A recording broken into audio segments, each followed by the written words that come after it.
If you're a fan of the National Football League, college football, if you have a son who is a recreational athlete, you probably have heard about the issue of concussions and the fact that concussions are becoming a major part of the fabric of professional sports, college sports, and many of our lives. Today we're going to talk about concussions and maybe what we should talk with our patients about, how to deal with it, and we have someone who is very well equipped to deal with it. His name is John Roman. John Roman played 7 years in the National Football League with the New York Jets. He also went on to a 30-year successful career on Wall Street, but he has a passion for the game, and as CEO of Defend Your Head, a sports safety equipment company based in Philadelphia, and a project called the ProTech. It's designed to protect the heads of people during football. We're going to talk certainly about that, but in addition, we're going to spend a good deal of time talking about concussions, the issues surrounding it, and what you should advise your patients. Welcome to Primary Care today. I'm your host, Dr. Brian McDonough, and my guest, as I said, is John Roman. John, welcome to the program. Yeah, great pleasure to be here. Tell me a little bit, you played pro football. When you were playing, and you were playing with the Jets, you played at the highest level. Did you see concussions on a routine basis? Did you notice it? Were you aware of it? What was back when you played, what was the sense surrounding concussions? Well, unfortunately, during my era, the way that you define concussions today versus my era was very, very different. You had to be knocked out completely for someone to acknowledge that indeed you had a concussion. So, today, when we think of concussions from a strict definition perspective, we look at symptoms like confusion and headache and loss of consciousness and dizziness, nausea, attributes such as that certainly define concussion very differently than when I played. Sad but true. And we, of course, now know so much more than we used to know years ago. We know about CTE and the effects of that. But, 30 years ago, no one was talking about that. They didn't even make the association. As that knowledge has evolved, were you following it as it evolved? I would imagine as a football player who probably had your share of head trauma over the years, that was something of a concern.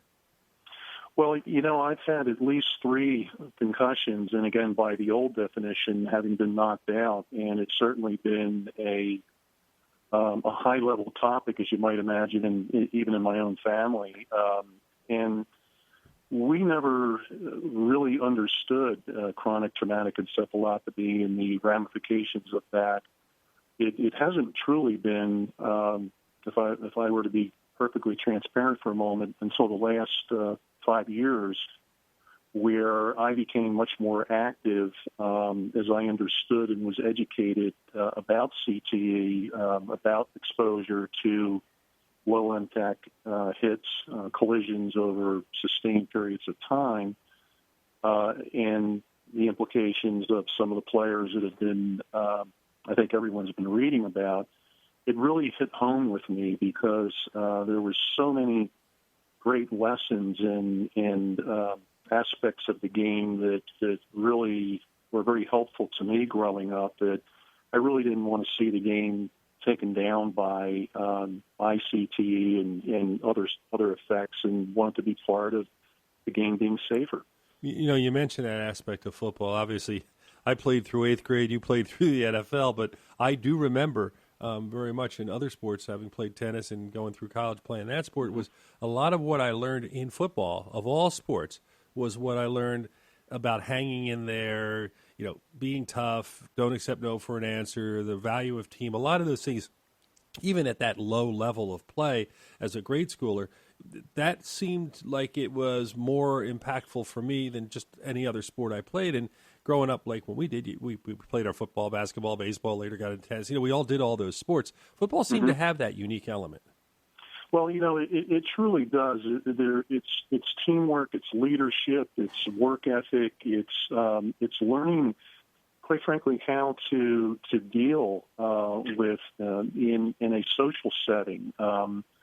One of the great lessons that I had, I'm the son of a bus driver, the oldest of 5 children. We lived paycheck to paycheck. I'm sure there were many more challenging stories than mine of players that I was associated with. But as I think about it, the opportunity to be part of a unit where you're working with young men from all segments of society was so invaluable. Just learning how to relate to African American, Latinos, Asians, all former teammates of mine, were a great life lesson. And I think for my financial services career, truly was a driving force between many of the leadership roles that I had. So those are the kinds of lessons and aspects of the game that I hope to survive in some shape or form for future generations. I'm going to ask you a question, which is a tough question. I think I know the answer because you're working on products to help kids and to help everybody. But what about youth? Do you think they still should be playing football? Is there a point they shouldn't play? What's your recommendation for parents or physicians who are advising parents about whether kids should play? That's a great question, and it is a tough question.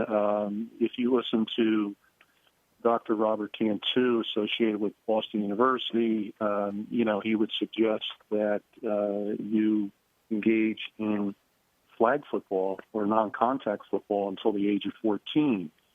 If you listen to Dr. Riley, associated with Stanford University, he would suggest in some of the studies that he's referenced, such as a study done by a Mayo Clinic, that you're at no greater risk for neurological diseases later in life than you might have been in the band or glee club. I mean, that sounds fairly aggressive stance.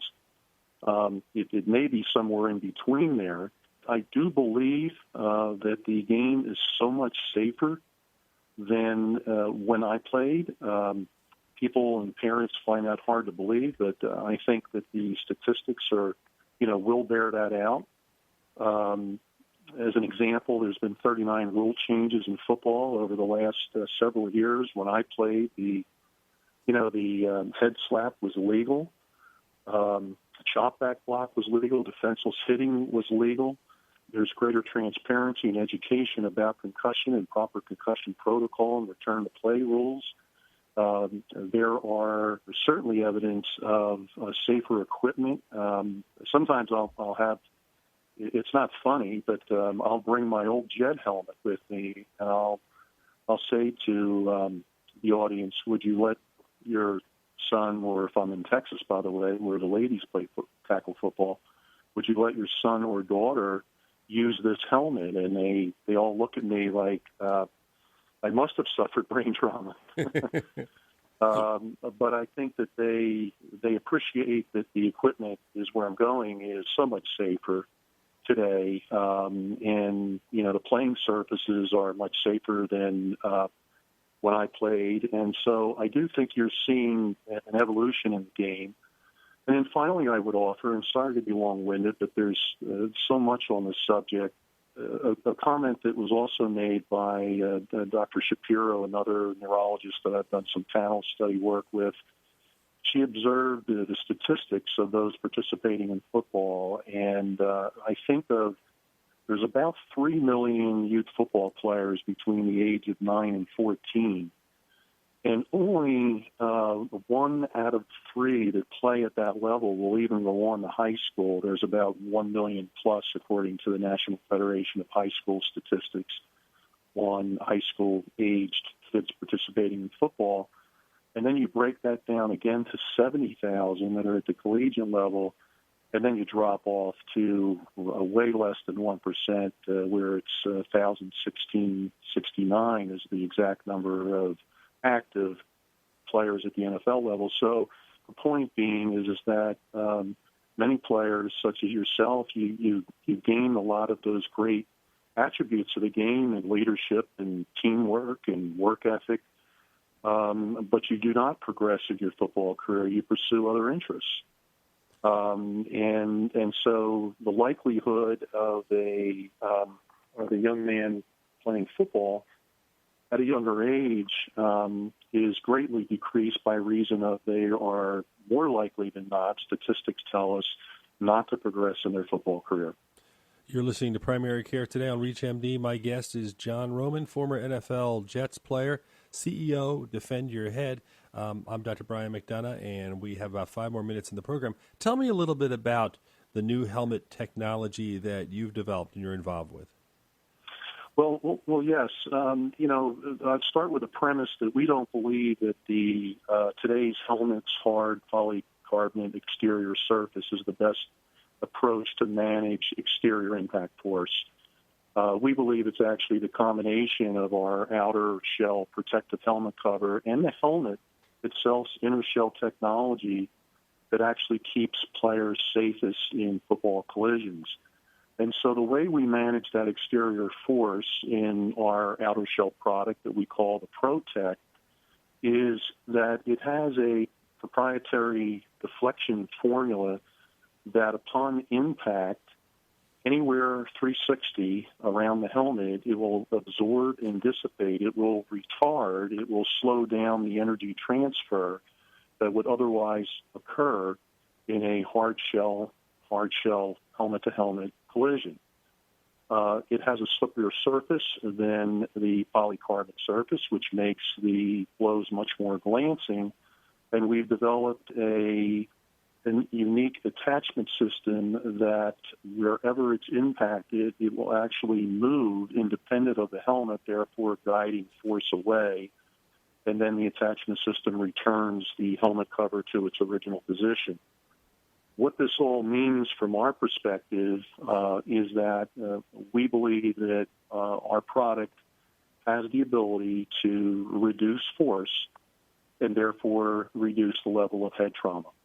Is it being used in various leagues, different levels of age groups or things?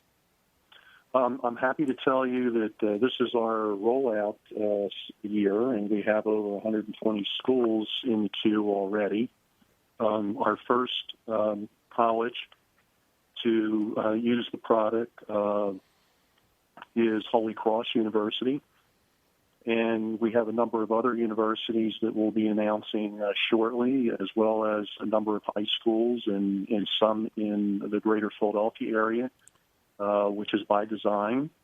And we are hopeful that we will continue to grow in the marketplace as people become more aware of our product in our initial launch year. Is this something you see someday the NFL taking a look at if they haven't already? I really do. I do think it's just a matter of exposure at this point. We do have our first initial meeting coming up here next month to begin the process of the NFL's scrutiny. And I do believe that the product will resonate well at that level because if not anything else I could think of for the moment, it would be that the forces are so much greater. The highest ever recorded impact forces were at the NFL level, as you would well imagine, because of the size and speed of today's players. Has been just over 125 Gs, according to Stefan Duma, Professor Duma at ProTech, whereas lineman collisions register in that 30 to 50 Gs force at the pro level. So, and you ratchet down those numbers, as you might imagine, when you go to college and then high school, and then the forces are substantially lower at the youth level. But at any level, if you have a product that can reduce force, including the NFL, I do think it's going to capture the attention because players, for all the things that you're reading about, whether they be high profile or low profile, players really do and are much more cognizant today about their safety than they probably were during my era. Anything I didn't ask you that you wanted to talk about? Just that I'm so proud of our leadership team. It's easy for me to take the bow, but as CEO, that we have an alignment of top industry sports and business leaders who have the same passion as I do to reduce head trauma in football and make the playing experience safer, so players indeed can truly play safe and play on. People like Joe Banner, the former president of the Eagles, is on our board, and a strong supporter, Gene DiFilippo, the former AD at Villanova and Boston College, the great former coach Jackie Sherrill.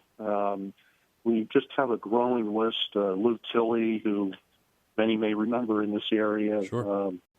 Just a bunch of solid, well-meaning professionals who truly care about the game, and specifically at the youth level, which is really where we want to point our guns initially. Well, John Roman, I want to thank you for taking the time for joining us on Primary Care today. This is Dr. Brian McDonough. If you missed any of this discussion, please visit reachmd.com/primary care today.